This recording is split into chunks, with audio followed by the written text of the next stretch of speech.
Bon, Pierre-Laurent, on va parler de tout cela, on va parler de vos propositions, on va parler de la fête de l'UMA, le thème fête de la mobilisation pour une vraie politique de gauche, justement.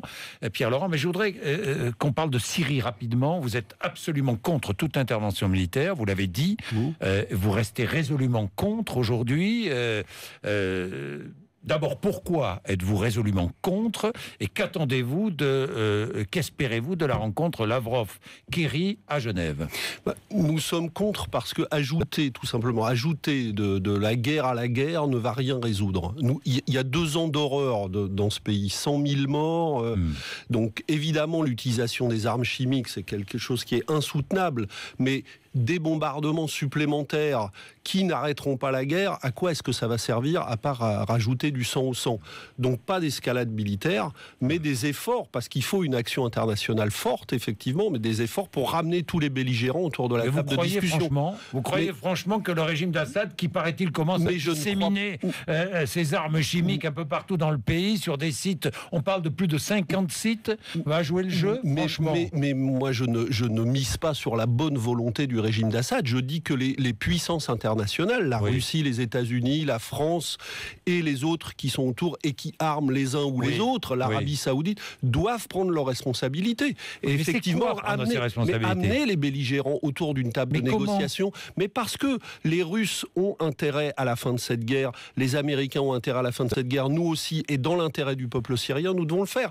Et d'ailleurs, on a bien vu comment l'initiative russe a réouvert le jeu diplomatique qu'on nous disait totalement fermé. L'initiative russe, inspirée peut-être par une réponse de Kerry et peut-être par une rencontre au cours du G20 entre Obama et Poutine. Mais parce que les mêmes puissances se rendent bien compte que l'escalade militaire ne va rien résoudre. Donc elles sont obligées, nous sommes de toute façon obligés d'aller à la négociation politique dans l'intérêt du peuple syrien. Parce que depuis maintenant 2 ans, on a ajouté de la guerre à la guerre. Tout le monde a armé tout le monde. Et le résultat, c'est la tragédie syrienne. Vous pensez que la rébellion est aux mains maintenant des extrémistes islamistes? Non, je crois que c'est plus compliqué. Non, c'est plus compliqué que ça. Il y a en Syrie des démocrates syriens qui d'ailleurs, quand ils manifestaient en 2011 contre le régime d'Assad, ne demandaient pas ni l'escalade militaire ni l'intervention extérieure. Ils voulaient la justice, la démocratie comme les autres pays arabes. Donc il y a des démocrates syriens, mais malheureusement, la guerre, effectivement, a importé des djihadistes venus de toute la région, financés par des puissances étrangères, de la région aussi, et la précédente guerre que nous avons faite en Libye n'a pas fait du bien parce qu'elle a disséminé des armes, elle a armé des djihadistes qui maintenant vont faire la guerre en Syrie. Et effectivement, il y a un problème. Dites-moi, Pierre-Laurent, c'est extraordinaire. Voilà un retour de la Russie dans l'histoire, si je puis dire. Mais cette Russie que vous avez accompagnée, elle était autre, que vous avez accompagnée très longtemps au Parti communiste. Moi, j'étais pas né à l'époque. Non, vous n'étiez pas né. Enfin, votre parti était né, lui. Oui, bien sûr, il a accompagné l'URSS pendant très longtemps. Et voilà que la Russie revient dans le jeu, toujours aussi nationaliste. Toujours aussi nationaliste. Mais le monde ne se résume pas au petit monde occidental. Voilà. Cette vision du monde qui croit que la France, les États-Unis, la Grande-Bretagne, cette alliance occidentale, c'est le monde entier. Mais ça n'existe pas. Il y a dans le monde, il y a la Russie, il y a l'immense Chine, il y a des pays d'Afrique. On voit au G20 d'ailleurs qu'une dizaine de pays du G20, donc les 20, n'ont pas voulu signer la résolution proposée le texte proposé par les Américains et même en Europe, les Allemands ne nous suivent pas dans l'intervention militaire et les Britanniques. Ça n'était pas l'avis de Cameron, n'ont pas voulu. Vous auriez aimé un vote à l'Assemblée nationale sur une éventuelle... Je l'ai demandé dès le départ. Et je continue de le demander. J'ai vu Jean-Marc Ayrault lundi soir, j'ai été le voir pour faire le tour d'horizon des sujets parlementaires. Je lui ai redit, nous voulons un vote du Parlement avant tout engagement de la France. Bien, être communiste en 2013, c'est anachronique, on vous pose sans cesse cette question, mais chaque année, non? C'est anachronique ou pas? Pas du tout.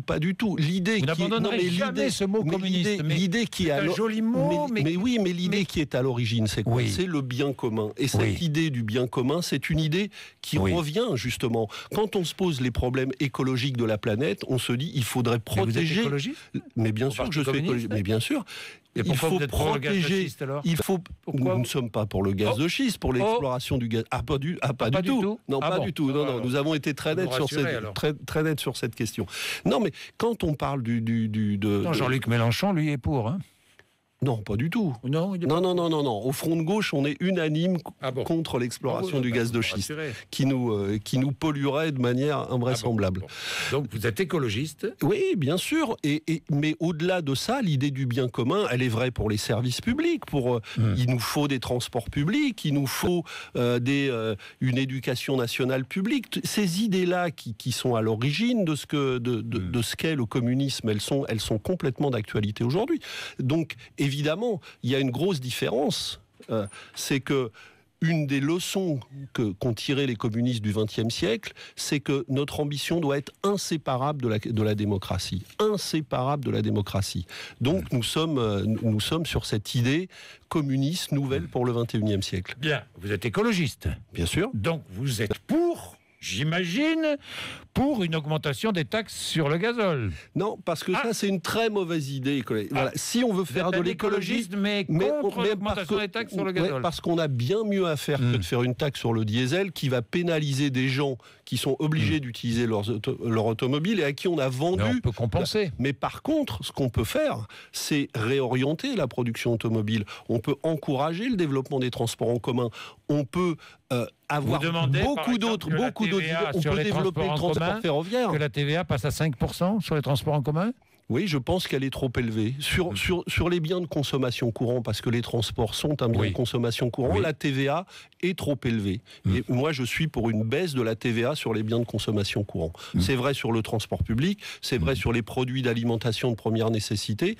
Je pense qu'on devrait prendre cette mesure. Malheureusement, on prend le chemin inverse. On augmente les taxes qui frappent de manière injuste les gens, quels que soient leurs revenus, et on ne va pas chercher l'argent qu'on devrait aller chercher du côté des entreprises. Alors justement, on va parler du budget, on va parler de la réforme des retraites, mais je voudrais vous poser une question très directe, Pierre-Laurent. Est-ce que vous êtes un tireur dans le dos ? Non, pas du tout.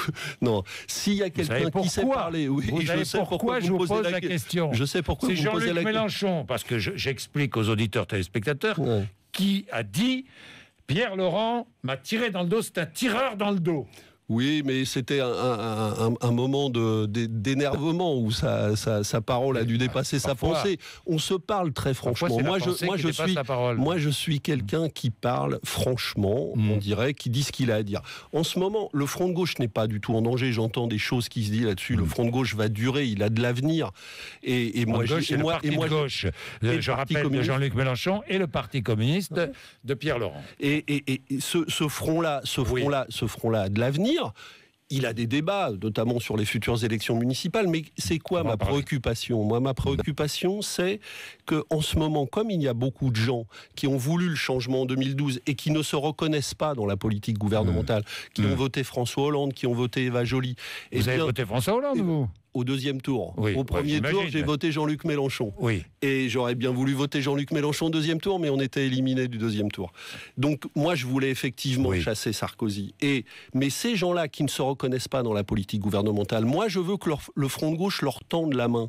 Je veux que le discours qui soit celui du Front de gauche soit un discours d'ouverture à leur égard, de main tendue. Vous êtes dans l'opposition aujourd'hui ? Est-ce que vous vous considérez dans l'opposition ? Dans l'opposition à la politique telle qu'elle est menée, oui. Vous êtes dans l'opposition, donc. Non, pas au sens où... Parce qu'on nous dit toujours, il y a deux camps. Soit vous êtes à droite, soit vous êtes à gauche. Bon, moi, je suis dans le camp de la gauche. Donc je n'ai pas envie du retour de la droite, et encore moins de l'extrême droite. Mais...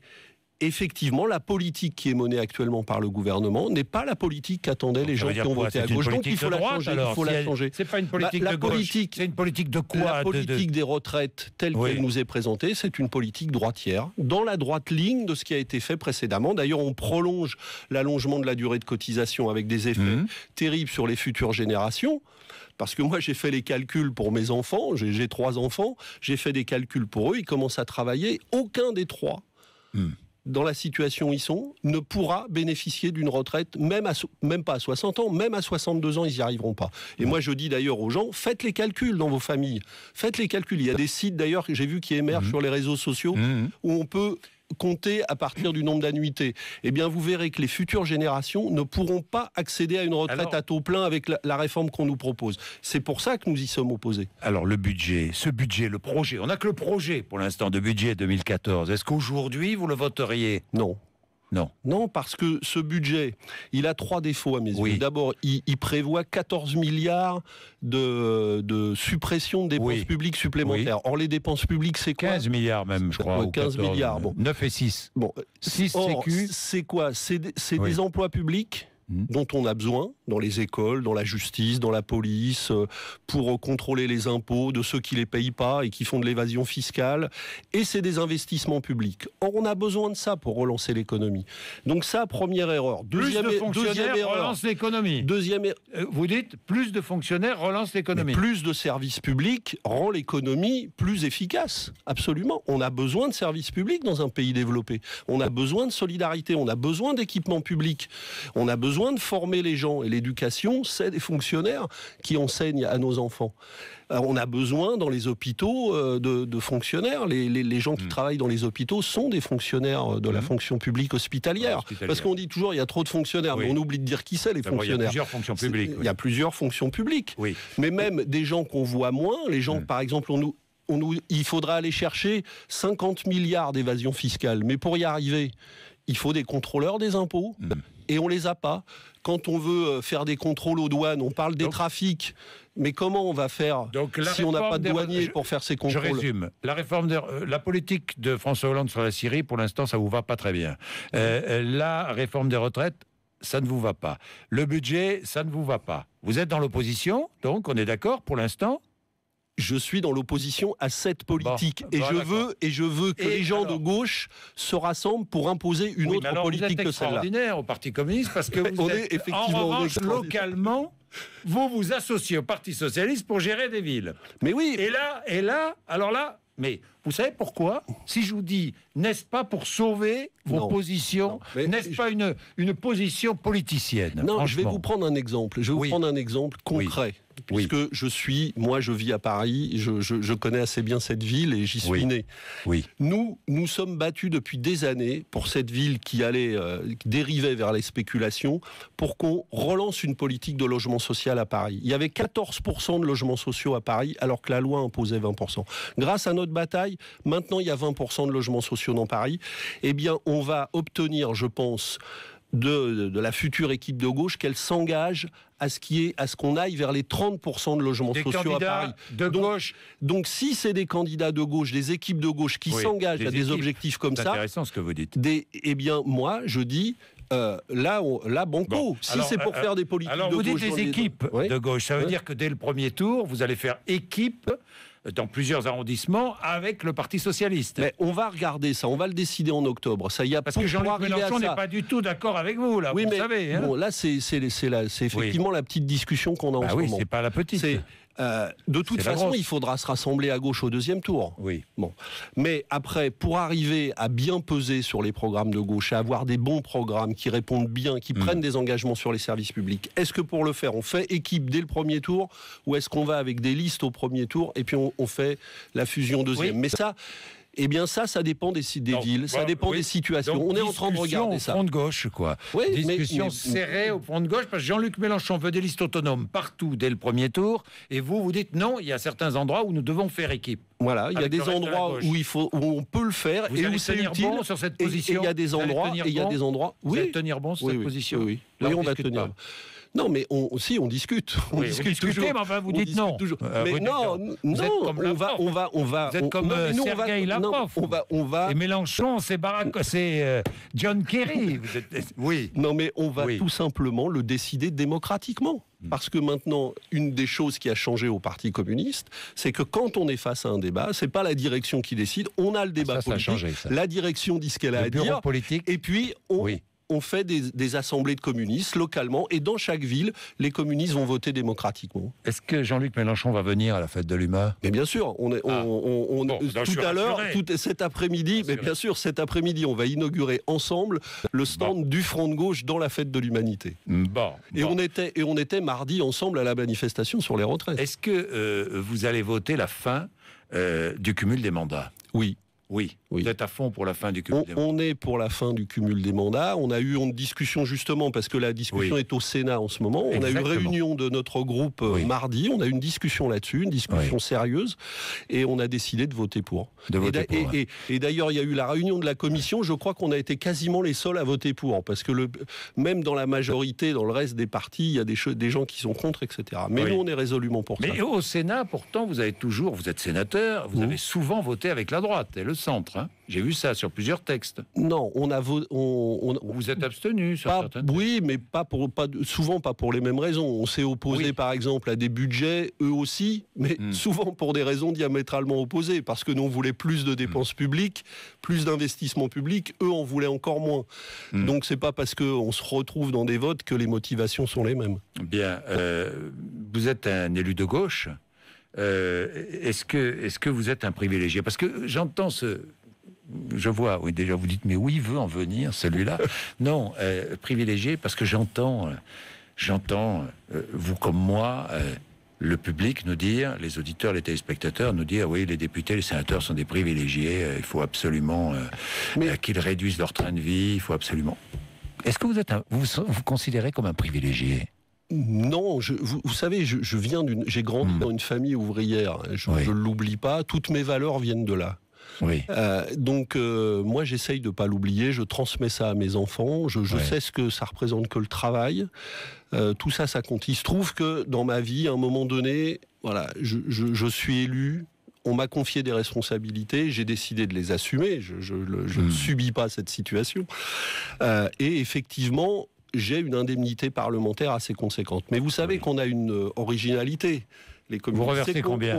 Moi, je reverse intégralement. Et je reçois de mon parti une indemnité, mais je souscris à mon parti, je verse cette indemnité, parce que ça permet l'activité commune, et ça m'aide aussi dans mon mandat, qu'il y ait des militants qui puissent travailler avec cet argent à diffuser nos idées, nos propositions. Donc c'est un système original des communistes. D'ailleurs, c'est public, parce que dans nos comptes, dans les comptes du Parti communiste, vous voyez que le reversement, la souscription faite par les élus avec leur indemnité représente une part non négligeable du financement du Parti communiste. Oui, l'UMP fait comme vous maintenant, d'ailleurs. Et ça nous protège de l'enrichissement personnel, parce que comme ça, on n'est pas tenté d'utiliser autrement qu'à son objet ces indemnités. Donc pour moi, c'est un très bon système qui nous protège de toutes les dérives qu'on voit dans d'autres partis. Bien, j'ai une dernière question à vous poser qui a un rapport avec l'actualité. Vous avez suivi cette affaire de Nice, ce cambriolage avec ce bijoutier qui a tiré sur l'un de ses braqueurs.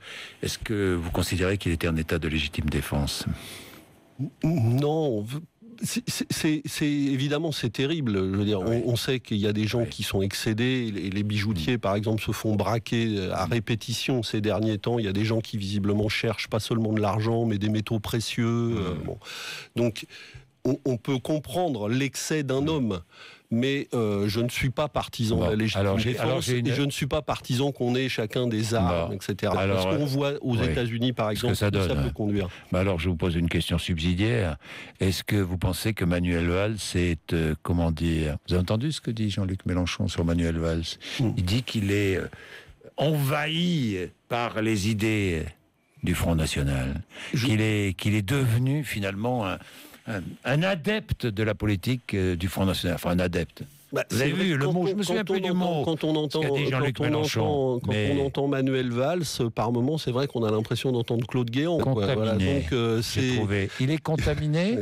Mais je crois qu'il y a un discours de Manuel Valls dans lequel je ne me reconnais absolument pas. Et je crois que les gens de gauche il est contaminé. Vous diriez la même chose que Jean-Luc Mélenchon? Ne se reconnaissent pas dans Est-ce que vous diriez la même chose que Jean-Luc Mélenchon? Moi, je crois que son discours est un discours de droite sur la question sécuritaire. Et que ce n'est pas dans cette voie-là qu'on devrait chercher. Mais j'ai vu que les arbitrages qui sont faits sur la loi pénale ont finalement été faits en faveur de Christiane Taubira, en grande partie. Voilà. Merci Pierre Laurent. 8h50.